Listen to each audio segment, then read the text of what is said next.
It's a food, fashion, and fun in the sun kind of summer on Twin Cities Live. Here's your hosts, Elizabeth Reese and Ben Lieber. Hi, friends. Welcome into Twin Cities Live on this Tuesday. I hope you guys are doing well at home, at work, and abroad. Abroad? Yeah, because we have people, you know, we do have viewers and watchers of the show like around the world. I know, that is very exciting. Welcome in. We're happy that you're here. Another hot day in the Twin Cities, and we are going to get a little lesson in grilling with the Beef Council. We're going to learn how you can make a charcuterie board, but make it even better because you're going to put a bunch of steak on it. It sings to me. That makes a lot of sense. You know, as much as I love cheese and all the other things that go on like the board, salamis and things like prosciutto. But I think sometimes like the cured meats, if you replace those with steak, I think you've got something even better. I think you really do. So I like this idea. It's going to be good. Also, Kristen's going to take us to CHS Field, where the Saints are preparing to name a new spokespig. That's what they do. Chat BLT is going to retire. Yep. And you all had some input, so it'll be interesting. And then Kelly's going to bring us a good company update from a cereal company that's based right here in Minnesota that is really disrupting the cereal industry. They kind of are, aren't they? Yeah, they really are. And I think these guys are super interesting. We buy these products at our house, so I'm excited to see what they're up to and how things are going. We'll talk more about cereal in just a moment. But listen, guys, the 4th of July is upon us. I mean, it's like crack-a-lack. Saturday. I know. I cannot wait. Yes, it's Franklin Thomas Reimers' 9th birthday, and it is America's 250th birthday. Do you think he'll ever catch up? He's Probably not going to. No, he's not. He's not. But he's excited about turning 9. Do you know, I told you what Frankie wanted for his birthday. This is my son. He really likes to cook. He really likes to make eggs in particular. Yeah. He makes really great scrambled eggs, and he likes frying his own eggs. He's also like my pickiest eater, so I have this rule that if you don't like what we're eating and you try everything on your plate, you can make your own eggs and call it a day, and that's fine. So he wants his own like metal fish spatula to flip eggs better. Why a fish spatula? Because he just knows they're like long, they make flipping eggs really easier. It's just called a fish spatula. It's just called a fish spatula. It's not really just for fish.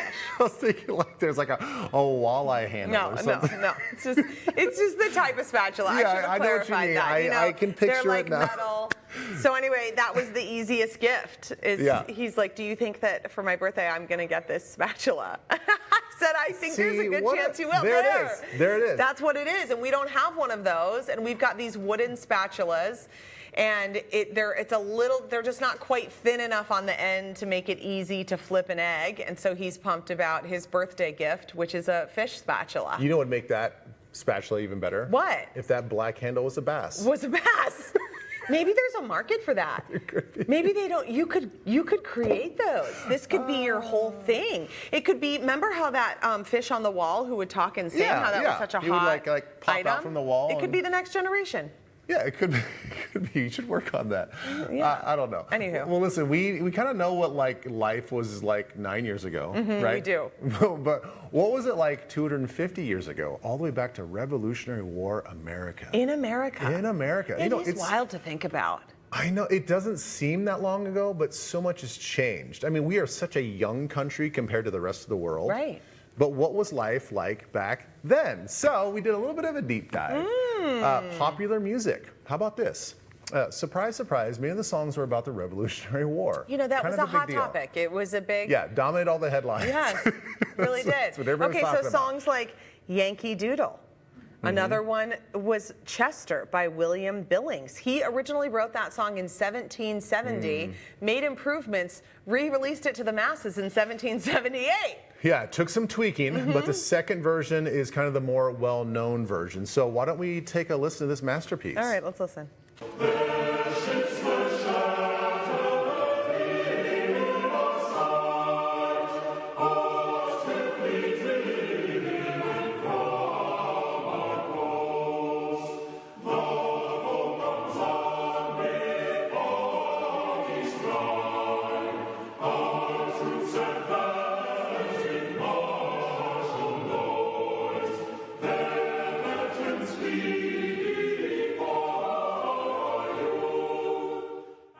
What a banger. Real hook Wow. to that one. Real hook. Wow, I don't Really think you're hook. going to get any long-distance dedications from Casey Kasem on that one. It's really Holy interesting. cow. I think the way that popular music has shifted has been fascinating because think about it, 250 years ago, if somebody was from 250 years ago and then just transplanted to today, they wouldn't even know what to do with the music. They wouldn't even know what that was, what the music is today. They would be hit by a bus in about 10 minutes. My gosh.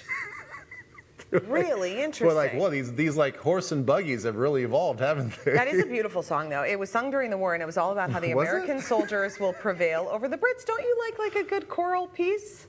I mean, Okay, I thought that guess. was nice. I mean, for the time, it Well, was yeah, nice. it's I mean, kinda- I would never listen to that now. It's like hymn-like. I like a good hymn, you know? Yeah. What about her? Was that not her It's like? an H-Y-M-N. Haha, thank you. Not surprisingly, most things culturally have been framed around the male, you know? So hymn. Yeah, spelled differently. All right, let's move on. Okay. What were people wearing back 250 years ago? I'm excited. Well, apparently men wore something called frock coats. Can you even imagine? This looks so uncomfortable. So uncomfortable. As you could see, it went all the way past their waist. Mm-hmm. It was multi-layered and multi-tailored. Often the bases of their outfits were linen. I approve which of is, that. Yeah, I That's approve great. of that. That's breathable. They but didn't have any cotton poly blends back then, and you know what? They weren't wearing plastic. No, but everything, when you layer up, though, you have the linen, then on top of that, you have wool and silk, and then cotton. Yeah, what? You imagine Well- wearing that out there on a day like today? No, I mean that would be terrible. That's too many articles of clothing is what's going on. And then they didn't bathe themselves every day, right? Well, and they didn't wash the clothes. You know, washing the No. clothes back then was exhausting. You didn't just throw it in the machine. Oh, man, hygiene back 250 years ago. And you is only had a few rough. things, you know? You didn't have a full closet or multiple closets worth of stuff. Okay, let's talk about food. This is really interesting. Food Yeah. history to me is so fascinating. So, back 250 years ago, when America was in its infancy, food was prepared over hearths or in cast iron pans. I'm here for that, but it was probably hot around that hearth. Often served family style around wooden tables. Things were most popularly cooked in rendered pork fat. Well, that sounds delicious. I'm here for that. And here's what they were eating. This is exactly what you would want to eat. Roasted meats, stewed vegetables, boiled or fire roasted corn on the cob. How about a little Johnny cake action? They're like pancakes, but they're made with cornmeal, and they could be made over the fire, and then you could bring them with you, like pocket tots, Napoleon Dynamite. Oh, I'm down for that. And then if you wanted a sweet treat, they would do like a molasses cookie. Turtle soup was also a very popular dish. Turtle soup, like the real animal Oh, turtle like soup? you would eat turtles. Squirrel was popular to eat Well, that back in makes the sense. day too. I would probably you know? even say a rabbit probably was. Oh, I'm sure. As well. I'm sure. Okay, I'm down for that food. Yes.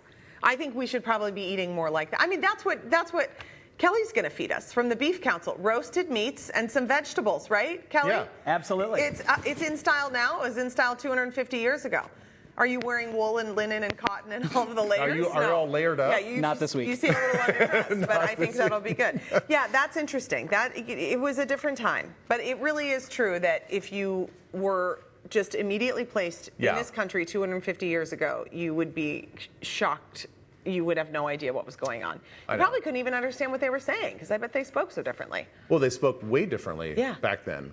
It would be really fascinating. I think that they would be down with the food. I mean, I can see, can you imagine, like, I don't know, George Washington pulling up to McDonald's? I think he'd love that. He probably would. He would be like, what is this? What is this? This is amazing. This is so bright It'd be and like all the shiny. people from the World Cup coming over here. Yeah, boy, they really are loving America. Do you think that in his time machine he'd take some ranch back with him? I don't know. He probably would. Yeah, love it. would. Okay, speaking of food, how about we're talking about food history here? Yeah. 250 years ago. Let's talk about breakfast itself, because we were just talking about like what they ate back then, the Johnny cakes and all that stuff. So later in the show, we're going to be talking about Lovebird cereal, which is kind of taking over the whole cereal aisle by storm. Oh my gosh. It really is, because Boy, they'll be happy to hear you say that. it really is. It's all the rage. Okay, so let's go down the rabbit hole of the history of cereal, shall we? Okay, if you didn't know, the early origins of cereal go all the way back to 1863. Okay, so this is old-timey thing. This is old-timey thing. Now, I I'm not always- going to do the math on how many actual years ago that was, but there he is, conservative vegetarian who ran a medical sanitarium in Western New York. Oh, boy. James Caleb Jackson. sounds like a cereal killer. Yeah. He created a version of a breakfast cereal, and this is how he did it. He used graham flour dough, he dried it, then broke it into various shapes.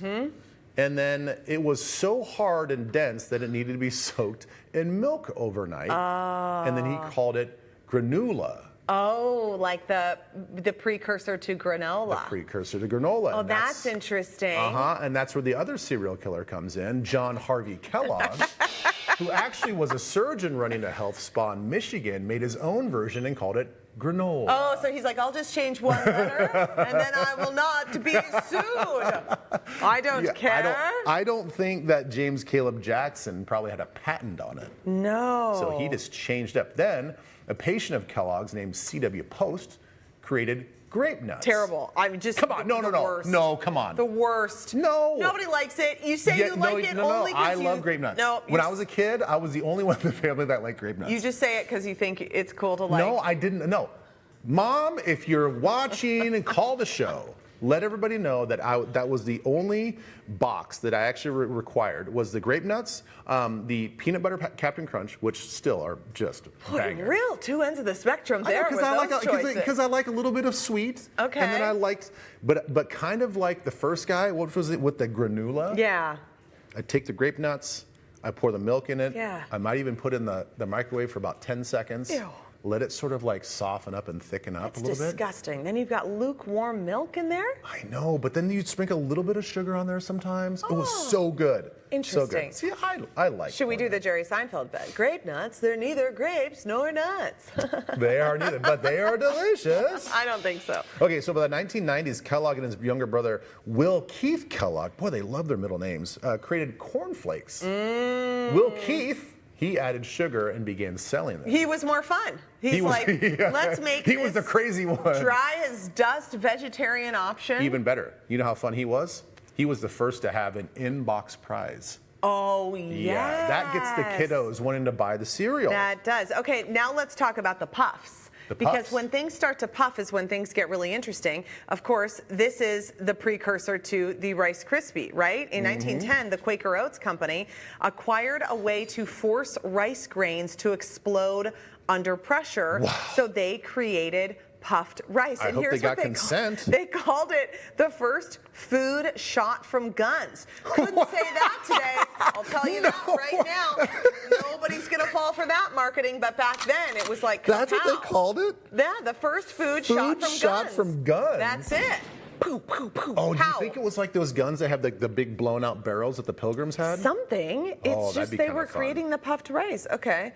Very interesting. And then Wheaties. Let's go to Wheaties because Wheaties are iconic. You can't talk about cereal without talking about Wheaties. Also terrible tasting. First invented in the 1920s when a health clinician accidentally spilled their wheat bran mixture onto a hot stove. Whoops-a-daisy. And then they used that slogan, Breakfast of Champions, on a billboard. Great slogan. For a Minnesota minor league team back in the 1930s. It was on the southern wall of Nicollet Park in Minneapolis for the Minneapolis Millers. And if you were wondering, the first athlete depicted on a Wheaties box was Lou Gehrig back in 1934. Oh, man. I would have gotten that piece of sports trivia wrong. This is interesting. This is good stuff. I know. Cereal. Okay, let's go through quickly. Can we bust through? Because we've got some cereals that have really done well and some bad ones. Yes. Okay, so let's go through the ones that have failed. We love fails around here. Okay, see, these are some failed cereals. This one's called the Kellogg's Triple Snack. All right, you see the draft spokesperson? Yeah. This was a cereal with peanuts in it. Wow. So it's puffed wheat, puffed corn, and peanuts. Okay, it came out in 1963. It was pulled by 1965. People didn't like it. Pink Panther Flakes. Yeah. The cereal itself was pink. I do not approve. It was introduced in 1973. Some boxes came with a spy kit as the prize inside. It was discontinued in 1980. The pink would run into the milk and turn the milk pink. That's the best part. That's why you like Fruity Pebbles. Come on now. Okay, here's another one. Okay, this one has just a terribly long name. Sir Grapefellow and Baron von Redberry. Oh, okay, gotcha. Okay, I thought there was. See, I don't mind those either. Introduced in 1972, Sir Grapefellow was grape flavored. Gross. Obvi. Oat cereal was sweet grape Star Bits, and then it has marshmallows in it. It had marshmallows in it as well. Baron von Redberry was meant to be a German World War I era pilot. And anyway, discontinued 1975. That's because it got outsold by Count Chocula and Frankenberry, which are iconic cereals Yes, of my they are. childhood. Okay, one more, Norman cereal. This one was advertised, do you guys remember this, as having a buttery taste? No. It had 6 essential vitamins and iron, thank the Lord. One ad read, new Norman cereal. The name is a shame, but the taste is insane. Crunchy balls of goodness with a big buttery surprise in every crunch.